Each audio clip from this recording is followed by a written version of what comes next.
So I'm going to give you 2 simple steps for what you need to do in order to have abs, in order to have the six-pack you've always wanted. This is going to be a no BS, simple 2-step guide. Stick around and I'll share that with you very shortly.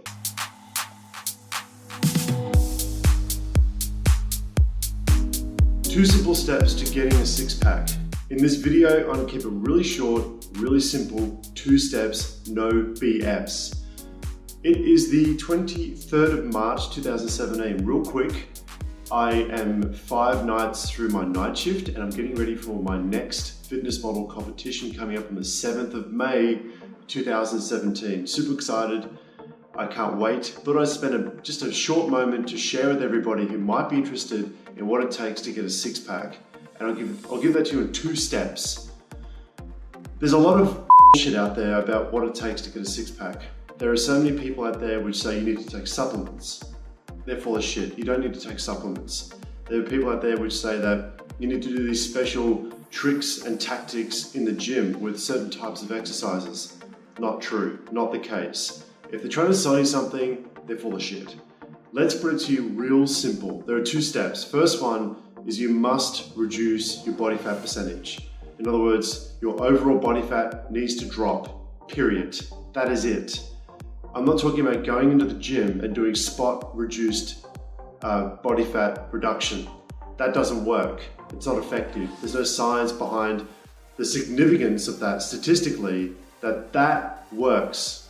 It doesn't. Spot reduction of body fat does not work. Does not work.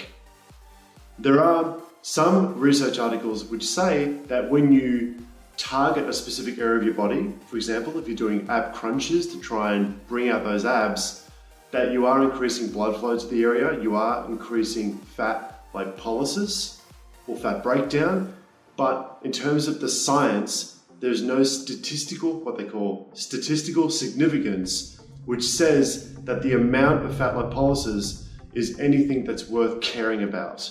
So in other words, it doesn't work. So what does work? The focus needs to be an overall reduction of body fat. So that's controlled through your nutrition. It's controlled through reducing your calories. That's it. And I know that this is an anticlimax. You're expecting me to say something really special and something that was going to blow you out of your lounge room chair, but I'd be lying to you otherwise, and I don't want to, because I struggled with this for years. I wanted to get that six-pack and I tried everything, PDF documents, pills, potions, powders, supplements, you name it, different exercises. All you need to do, step 1, reduce your overall body fat percentage. What happens then when you reduce your calories, and I talk more about how to do this in other things like meal planning mastery, and have other videos which will show you how to cap your calories, how to use applications such as MyNet Diary or MyFitnessPal on your phone. And literally, for women, usually you'll start at about 1,500 calories. You'll cap your calories at about 1,500. But guys, usually around 2,000 calories, plus minus 200 or 300 calories. You can go onto the internet on a website that's really good.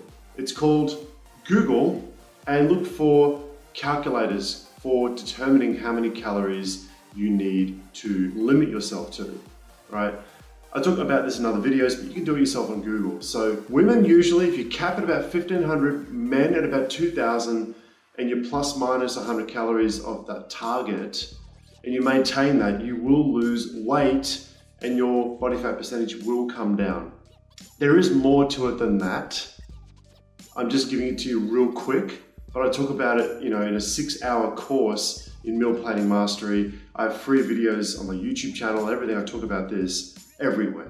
But you need to reduce your body fat percentage overall over your entire body. And then what happens is that the fat will come off everywhere, and then your muscles will start showing up, not just in your abdominal region, but also you'll start to have more definition across your arms. You'll have more vascularity showing up. It's like, it's fat that's covering everything, not just your abs. So you need to bring that down first. The next one is you need to do heavy weight training or heavy compound weight training. What does that mean? It means that you are focusing on doing you're doing squats, barbell squats, deadlifting, overhead press, chest press, and you're thinking, what has that got to do with abs? Shouldn't I be doing ab crunch? Should I be doing leg raises? Yeah, we'll get to that. But for me personally, and I'll show you so that you know that I'm not full of shit, that I have abs myself, and you're like, for me, for the last couple of years, I have been doing ab specific training maybe once a week, once a fortnight. Not every day, not as the primary function of my training program. The primary function of my training program over the last few years has been heavy compound weight training. Deadlifting, squats, overhead press, chest press, lunges, all of these exercises. It's been also shown in science. I'm going to link that research article below. I'll even read out an excerpt so you can see it for yourself on your screen. And it says this. It says, so the article's systematic review of core muscle activity during physical fitness exercises. The available evidence suggests that strength and conditioning specialists should focus on implementing multi-joint free weight exercises rather than core-specific exercises to adequately train the core muscles in their athletes and clients. Now, that's backed in science. Now, in terms of anecdotally for me, myself, I've been doing multi-joint exercises, which are exercises that, work multiple muscle groups simultaneously. And there's many of those. I've just mentioned a few before. And that will train your core more effectively than doing direct core exercises, according to the research. So that's the second piece, doing heavy compound weight training. You need to do heavy weight training. And what happens is you're training your entire body, not just training your abs. You're training your legs, shoulders, your chest, your back, everything. And your core muscles are being trained as well. And then to add a small piece to that, part two or step two, is you need to do some targeted ab training, because even if you reduce your body fat percentage and you do compound weight training, you'll find that your abs may still be small and underdeveloped. And that is because they do need to be trained to some extent directly. So you have your heavy compound weight training that does your back and your shoulders and everything. And then you've got some core specific training that you need to do. Now, what special exercises are there? There are no special exercises. There are exercises which target some areas of your core more than others, but there are some ab training exercises that I've been doing for years that have given me the abs that I now have. And literally, I've got a list of them here. I have, over the last couple of years, all I've done, and I'll actually throw up some videos so you can see me doing these exercises.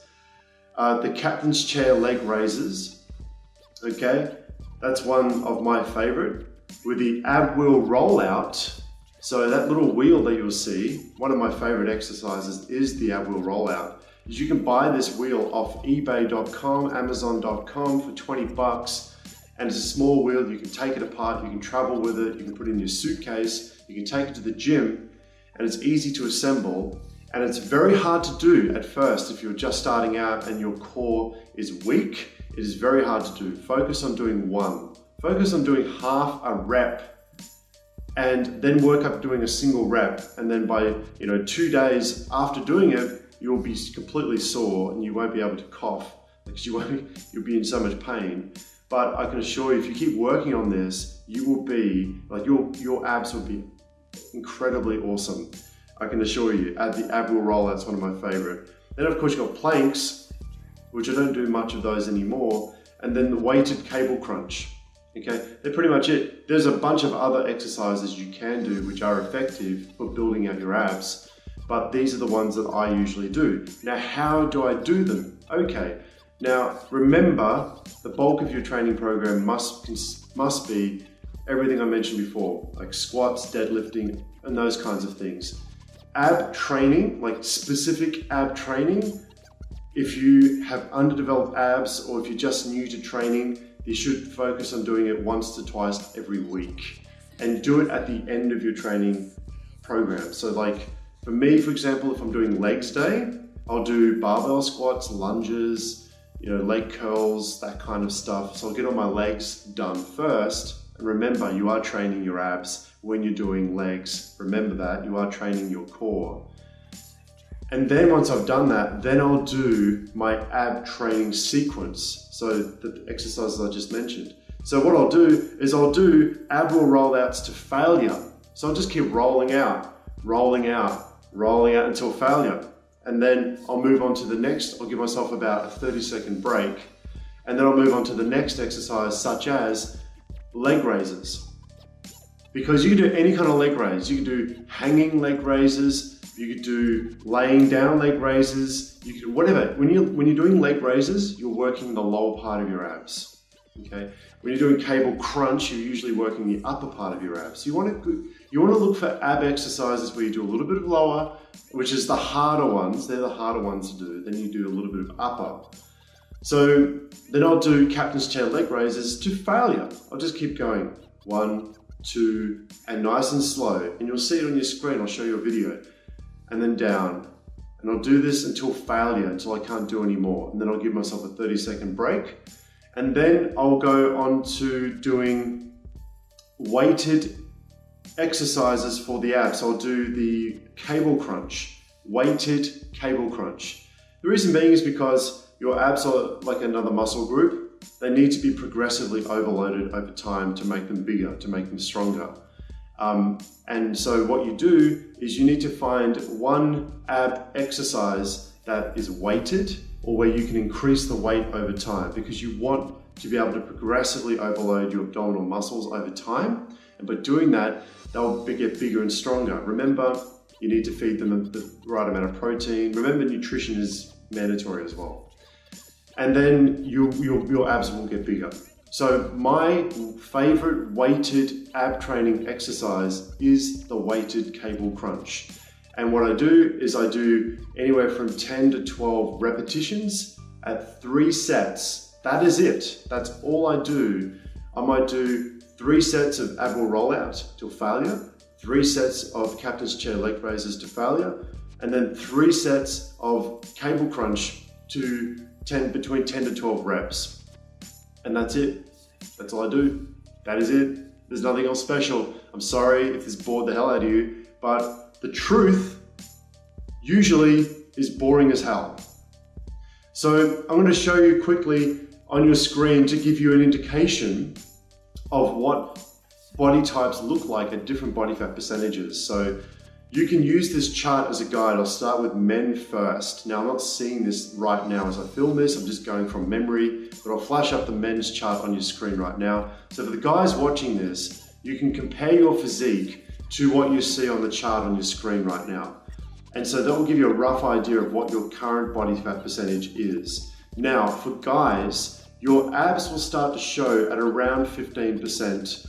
Or even less than that, depending on how developed your ab muscles are. Sometimes for some guys it's 10%. You don't start seeing anything until about 10%. So if you're a guy and you're watching this, you look at yourself and you look at the chart and you go, okay, I'm about 25%, then you'll need to bring your body fat percentage down to somewhere around 10, 11, 12, 13% body fat as a guy to start seeing abs. Now, of course, the percentage is arbitrary, but it's a guide only. Depends on how much muscle development you have. And for women, usually add 5, 6, 7%. So for a woman, if you are 30% and above your current body fat percentage, of course you won't see abs. But if you bring down your whole body fat percentage down to, and I'll bring this chart up for women if I haven't already, then your body fat percentage will need to be around 20% before you can start seeing any lines. Now, I'm talking about the vertical lines that the women love. Some girls love fully developed six packs. Most women don't, at least the women I know. But if you want those lines, then you'll get them at around 20%. And then sort of anywhere from 15 to 20% for women, depending on your muscular development, will have kind of a nice core that you'd be proud of and what most women would consider sexy.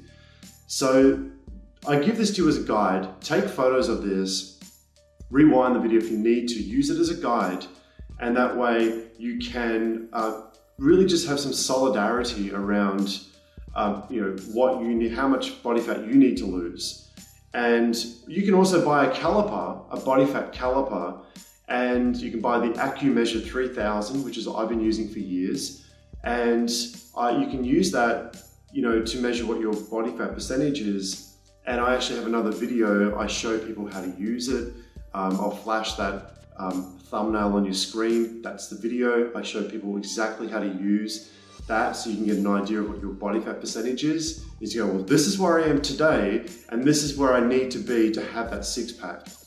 So, and also there's more to it as well. And I'm going to demonstrate this. I want to demonstrate this on myself. So I'll point the camera down so you can see me, right? Now, of course, I have a six pack, so I'm not just full of shit. So this is my six pack. And of course, there's more to a six pack than just the abdominal muscles, the six. There are the framing muscles around it that make it look really good.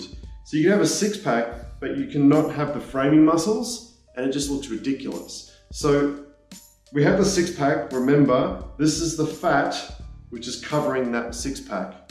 So if you have too much fat around here, you're not going to see it. And because I train my abs, then they're well developed. So remember the combination of the two things I mentioned before. And then you've got the serratus muscles. So the abs show up as you're losing your body fat percentage. The abs will start showing up from the top down to the bottom.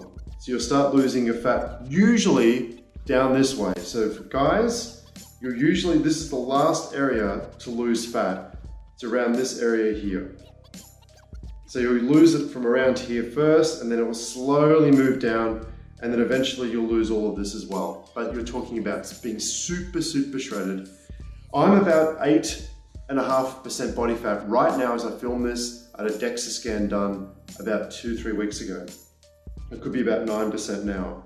So you'll see that when you get leaner, for guys, usually when you're under about 10% body fat, then you'll start to see these framing muscles start to pop out. So the serratus muscles, which are the little finger-like muscles that run in between the ribs, they will start to show, I'm not sure if you can see that now, because I'm flexing, they will start to show at about sub 10% for guys.